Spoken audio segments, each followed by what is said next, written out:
Bismillahirrahmanirrahim. Assalamu alaikum, students. Whenever we talk about drama or play or tragedy, after the Greek period, the very first name that comes to our mind is Christopher Marlowe. और ये भी कहा जाता है कि had there been no Marlowe, there would have been no Shakespeare. कि अगर Marlowe ना होता तो शेक्सपियर ना होते।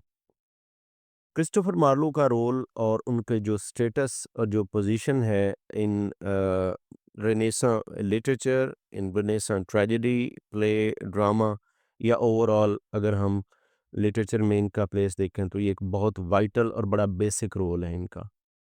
क्रिस्टोफर मार्लो की बायोग्राफी दे के आपके सामने हाज़िर हुआ हूँ। हम इंशाल्लाह एक-एक वन बाय वन इनके जो प्लेज़ हैं उनको भी डिटेल में स्टडी करेंगे। आज देखते हैं कि क्रिस्टोफर मार्लो की पर्सनैलिटी, उनकी पेरेंटहुड, लाइफ हिस्ट्री और उनके लाइफ एंड वर्क्स के बारे में बात करते हैं, क्योंकि कहा ये जाता है कि इनकी जो पर्सनैलिटी थी ये बड़ी एक कंट्रोवर्शियल पर्सनैलिटी थी। वो क्या थी और कैसे थी, चलिए देखते हैं। ये एक उनकी एक ख़याली तस्वीर है, कहा जाता है, क्योंकि आई एम नॉट श्योर, और रिवायात यही हैं कि ये सीना बसीना हमारे तक ये कुछ तस्वीरें जो हैं ये ख़याली या इमेजिनेटिव तस्वीरें हैं। अर्ली लाइफ के बारे में अगर बात करें तो Christopher Marlowe was born in Canterbury, England on February 26, 1564. So it is the peak point of Renaissance. And he was baptized 2 months before William Shakespeare. So ये विलियम शेक्सपियर के कंटेम्प्रेरी हैं। बैप्टाइज यानी इनकी जो आप कह लें कि जो उम्र है वो कोई 2 माह ज़्यादा है विलियम शेक्सपियर से। He was the son of John Marlowe, a shoe maker and Catherine Arthur. Shoe maker का बेटा, and mother's name was Catherine Arthur. Despite his humble beginnings, Barlow's intelligence earned him a scholarship to the King's School in Canterbury and later to Corpus Christi College, Cambridge. Normal सी parenthood थी, parents इनके shoe maker and normal villagers, लेकिन इनकी जो intelligence थी, इनकी जो capability थी वो बहुत इतनी थी कि उनको स्कॉलरशिप पे किंग स्कूल और बाद में कैम्ब्रिज में एक कॉलेज में एडमिशन मिला, where he studied on a Parker scholarship meant for students preparing for the ministry, जो कि मिनिस्ट्री के लिए या एलीट क्लास में मूव करने के लिए या वर्किंग के लिए जो जहाँ पर स्टूडेंट्स को तैयार किया जाता था, ये वहाँ पर उनकी तरबियत हुई। Marlowe earned his Bachelor of Arts degree in 1584 and was expected to proceed to ordination, but his life took a different path. Expectation ये थी कि after completing his Bachelor of Arts in 1584 he would proceed with the education, लेकिन उन्होंने अपनी जो है वो एक different रास्ता लिया। In 1587, after 3 years, he was awarded his Masters of degree despite rumors of his prolonged absences from Cambridge. Cambridge से वो अक्सर गायब रहते, उनकी अटेंडेंस कम थी, उसके बावजूद उनको ये डिग्री अवार्ड की गई। The university authorities were persuaded by the Privy Council to grant his degree, suggesting that Marlowe had been working on secret government business, possibly as a spy. ये वो पहला ब्लेम, पहला एलिगेशन उन पे जो लगता है वो ये कि he was a spy for Queen Elizabeth I, और ये गवर्नमेंट की तरफ से इनको एक स्पेशल मिशन या एज एक आप कह लें कि एस्पियोनाज इनकी कुछ एक्टिविटीज़ थी, तो इनको प्रीवी काउंसिल के रिकमेंडेशन पे इनको डिग्री दी गई, अगरचे ये एबसेंट थे, लेकिन इवन देन क्योंकि ये गवर्नमेंट के लिए काम कर रहे थे, आप कह लें सीक्रेट मिशन पे होंगे, तो इसलिए उनको ये रिकमेंडेशन दी गई और उनको ये डिग्री अवार्ड की गई, इतनी कंसेशन उनको दी गई। अब अगर हम उनके लिटरेरी करियर पे आएँ तो Marlowe's career as a playwright began in late 1580s and he quickly became one of the most significant figures of the Elizabethan theatre. Elizabethan age चल रही थी, थिएटर अपने उरूज पे था, और शेक्सपियर लिख रहे थे, बेकन का भी वही दौर है, और उस वक़्त थिएटर जो था वो बहुत तेज़ी से राइज़ कर रहा था। His works are characterised by their blank verse. अब ख़ास बात इनके प्लेस की है कि he used blank verse, dramatic tension and explorations of human ambition and hubris. Ambition बहुत बार-बार नज़र आएगा, हाई लॉफ्टी एम्बिशंस नज़र आएँगे, ओवर आर्चिंग किस्म के कैरेक्टर्स, ओवर रीचर्स किस्म के कैरेक्टर्स नज़र आएँगे, ड्रामेटिक टेंशन्स नज़र आएगी, रिलीजन और रिलीजन का यूसेज नज़र आएगा। ब्लैंक वर्स सबसे इम्पोर्टेंट पॉइंट है जो उनकी ट्रेजेडी में हम डिस्कस कर सकते हैं। अगर हम उनके मेजर वर्क्स में बात करें तो सबसे पहला उनका जो लेजेंडरी वर्क है that is Tamburlaine the Great 1587 to 1588 में लिखा गया। His first major success this two part play tells the story of a Scythian shepherd who rises to power as a conqueror. ये सेंट्रल एशियन एक आप कह लें कि दौर की कहानी है। और ये एक टेम्बरलेन कुछ लोग इसको तैमूर के साथ द ग्रेट के साथ भी इसको एट्रीब्यूट करते हैं। It broke away from the simplistic morality plays of the time establishing blank verse as a dominant form in English drama. Blank verse का यूज़ हुआ और ये एक शेपर्ड की कहानी है जो आहिस्ता आहिस्ता अपने एक पावर गेन करता हुआ अपने एम्बिशन को पूरा करता और एक कंकरर बनता और एक बड़ा क्रूअल किस्म का और बड़ा ओवर रीचर किस्म का एक किंग बनता है। ये पहला प्ले है इनका। सेकंड सबसे मशहूर अगले 2 प्लेज़ हैं। शायद सबसे ज़्यादा जो इम्पोर्टेंट है दैट इज़ 1592 में लिखा हुआ doctor Faustus. Marlowe's most famous play it is based on the legend of a scholar who sells his soul to the devil for knowledge and power. Doctor Faustus जो कि he was suffering from the lust of knowledge and power. Power gain करना चाहते थे through knowledge, तो वो अपनी soul जो है उसको बेचते हैं लूसीफर को, सैटर्न को। The themes of ambition and damnation are central to the play. फिर इसी तरह एक और एम्बिशियस कैरेक्टर पर based the Jew of Malta है 15989 में पब्लिश हुआ।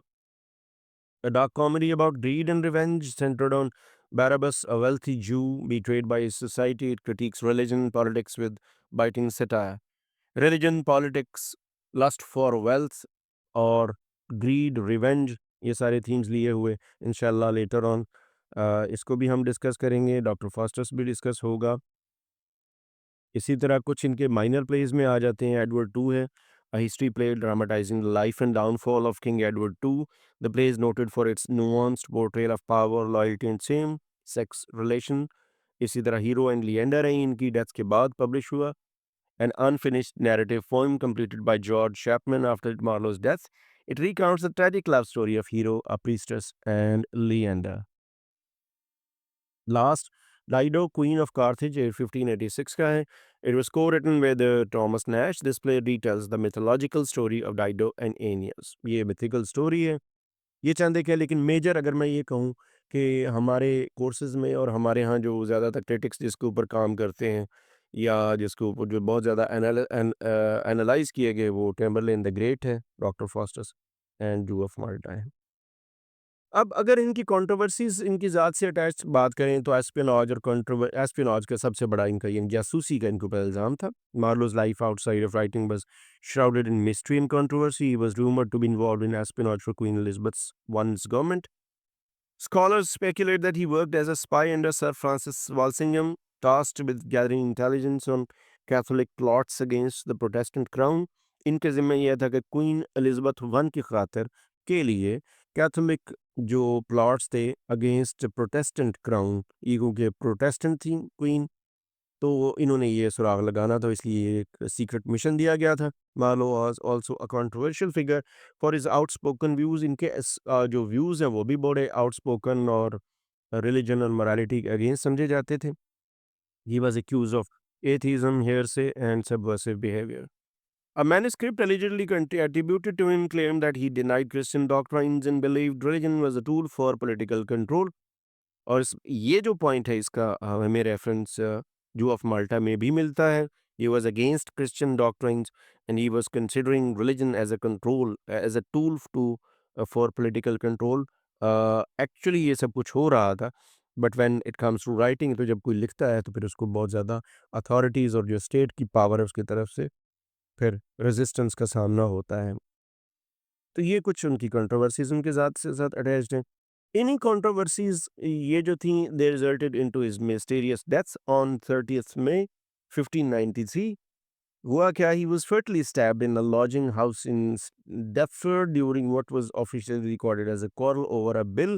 कहा यह जाता है कि एक बिल पे क्वारल था, लड़ाई थी, एक फाइट हुई, उसमें इनको खंजर मार के तो उनको ख़त्म कर दिया गया। However, his death was fueled centuries of has fueled centuries of speculation। लंबे अरसे तक आज तक स्पेकुलेशन जारी है कि उनकी डेथ क्यों हुई, क्या वजूहात थी। Some believe it was an assassination ordered by political enemies or rivals, while others suggest it was related to his alleged espionage activities तो बहरहाल इस तरह की एक्टिविटीज़ में अगर आप इन्वॉल्व होंगे तो ये एक पॉसिबल या एक प्रोबेबल आउटकम हो सकती है, जो कि हुई, तो इनकी एक बड़ी मिस्टीरियस अंदाज़ में इनकी डेथ होती है।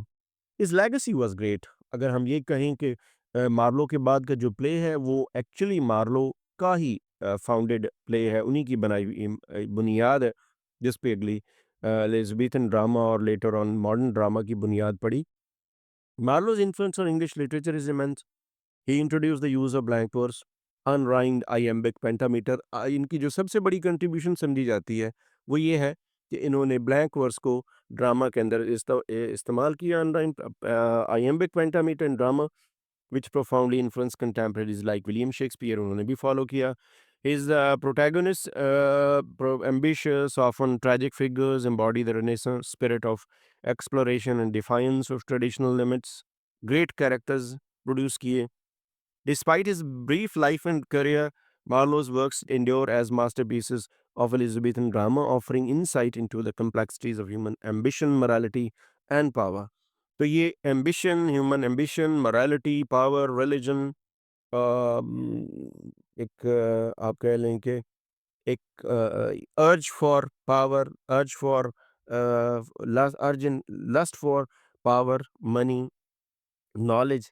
तो ये क्योंकि ऑलरेडी ये सारी स्पिरिट्स मौजूद थी रिनेसा के अंदर, तो इनको एक ट्रू चाइल्ड ऑफ रिनेसेंस भी समझा जाता है। की थीम्स की अगर बात करें इन मार्लोस वर्क्स, तो ambition and hubris is protagonist often strive for god like power और knowledge leading to the downfall, and religious skepticism in many of his works question the authority and morality of religious institutions. Likewise, power and corruption. Whenever there is power, here comes the corruption. His plays frequently explore how power is attained, exercised, and abused. Human potential and limitations. Marlowe's works celebrate human aspirations but also expose the tragic consequences of overreaching। ये वो 4 बड़े points हैं जो इंशाल्लाह हम आने वाले इनके प्लेज़ में वन बाय वन डिस्कस करेंगे। नेक्स्ट वीडियोज़ में इंशाल्लाह हम इनके प्लेज़ को डिस्कस करेंगे। इनकी लाइफ हिस्ट्री से रिलेटेड कोई कमेंट एंड या क्वेश्चन करना चाहें तो ज़रूर कीजिएगा। Thanks for watching.